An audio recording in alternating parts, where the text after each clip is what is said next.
잠자리 동화 정약용.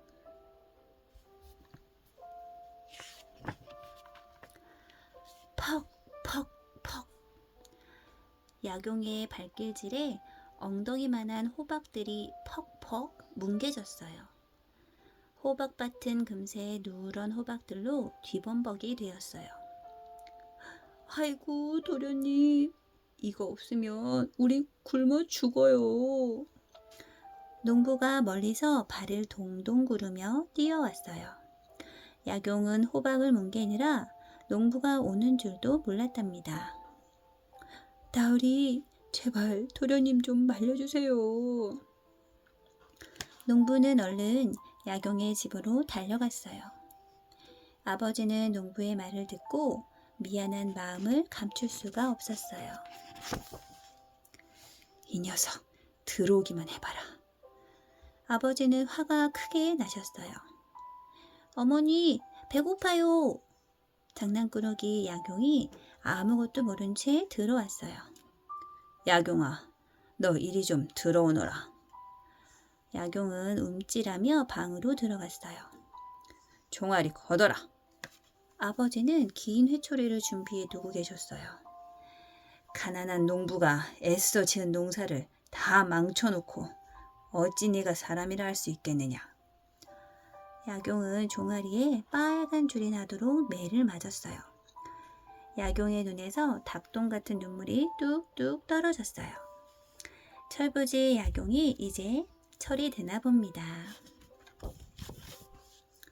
이 일이 있은 뒤로 약용의 장난은 눈에 띄게 줄었어요. 책을 읽는 시간도 많아졌고요. 어느 날 약용이 외가에서 책을 한 보따리 빌려 나귀 등에 싣고 올 때였어요.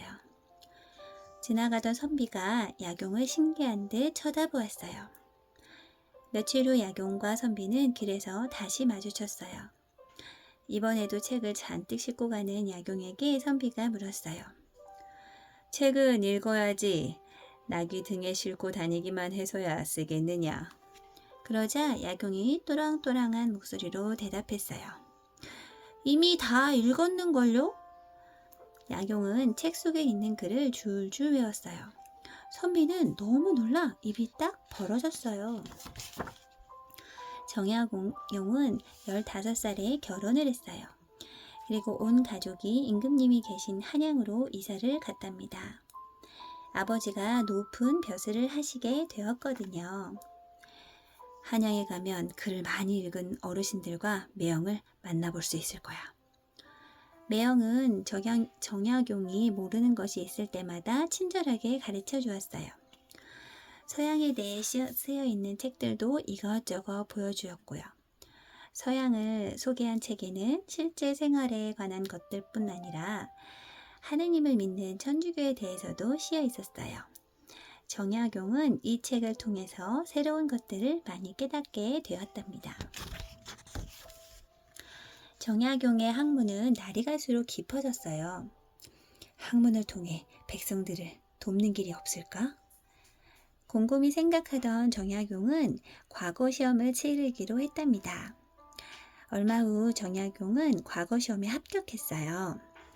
나랏일을 맡게 된 정약용은 전보다 더 열심히 배우고 익혔답니다. 임금님은 정약용을 자주 불러 새로운 학문에 대해 많은 것을 물어보았어요. 그때마다 정약용은 알기 쉽게 풀이해서 말씀드렸어요. 옳지, 옳아. 정약용은 임금님의 사랑을 한 몸에 받았어요. 임금님은 정약용을 끔찍이 아꼈어요. 정약용의 글을 읽을 때면 얼굴 가득 웃음을 지으셨답니다. 임금님은 신하들을 만날 때면 항상 정약용을 칭찬했어요. 여러분도 정약용을 본받아 학문에 힘쓰도록 하시오. 그럴수록 정약용은 더욱 자기를 낮추고 남을 높이려고 했어요. 신하들은 그런 정약용이 얄미웠어요. 정약용은 조상도 모르는 나쁜 학문에 빠져있는 데다 서양 귀신을 믿는다고 헐뜯었어요. 임금님, 정약용을 멀리 내쫓아야 합니다. 서양 귀신을 믿는 정약용에게 벌을 주어야 합니다. 신하들은 날마다 임금님께 이런 글을 올렸어요. 그리고 정약용이 궁궐에 들어와서는 안 된다고 말했어요. 신하들은 서양 귀신을 믿는 천주교가 나라를 망친다고 생각했어요. 임금님은 정약용을 궁궐과 멀리 떨어진 작은 마을로 보낼 수밖에 없었어요. 하지만 정약용이 천주교와 관계가 없다는 사실이 곧 드러났어요. 임금님은 정약용을 얼른 다시 한양으로 부르셨답니다. 백성들을 괴롭히는 못된 무리는 모두 물리쳤지만 나라 안은 여전히 혼란스러웠습니다. 정약용이 30살쯤 되었을 때 아버님이 돌아가셨어요. 하지만 오랫동안 슬퍼할 수는 없었어요. 임금님이 정약용을 급히 부르셨기 때문이에요. 수원에 성을 쌓으려고 하니 좋은 방법을 찾아보시오. 임금님은 정약용이라면 성을 잘 쌓을 수 있을 것 같았어요. 성을 쌓는 일은 힘이 들고 시간도 오래 걸리는 일이었거든요. 정약용은 여러 날 깊은 생각에 잠기더니 마침내 거중기라는 기계를 만들었어요. 거중기는 무거운 돌을 쉽게 들어 올리는 기계랍니다. 거중기 덕분에 성을 쌓는 일은 훨씬 쉬워졌고 어느새 튼튼한 수원성이 우뚝 서게 되었답니다. 정약용을 더욱 믿게 된 임금님은 다시 큰 일을 맡기셨어요. 암행어사가 되어 백성들이 편안히 살고 있는지 알아보시오. 암행어사란 마을을 돌아다니면서 눈에 띄지 않게 백성들을 살펴보는 사람이지요. 정약용은 전국을 돌아다니며 백성들의 아우성을 들었어요. 마을의 관리들이 일만 부려먹고 먹을 것을 제대로 주지 않았기 때문이에요. 정약용은 임금님께 이 사실을 알려 욕심 많은 관리들을 벌주게 했어요. 임금님은 정약용 덕분에 바른 정치를 할 수 있었답니다. 정약용은 작은 바닷가 마을을 다스리게 되었어요. 바닷가의 땅들은 거칠어서 농사를 지을 수가 없었어요. 그러자 배가 고픈 사람들은 툭하면 싸움질을 했어요. 이 백성들을 잘 살게 할 순 없을까? 어느 겨울날 정약용은 바위틈에서 물이 얼지 않고 흐르는 것을 보고 무릎을 탁 쳤어요. 옳지, 저 물을 얼려 여름에 쓰면 좋겠는걸?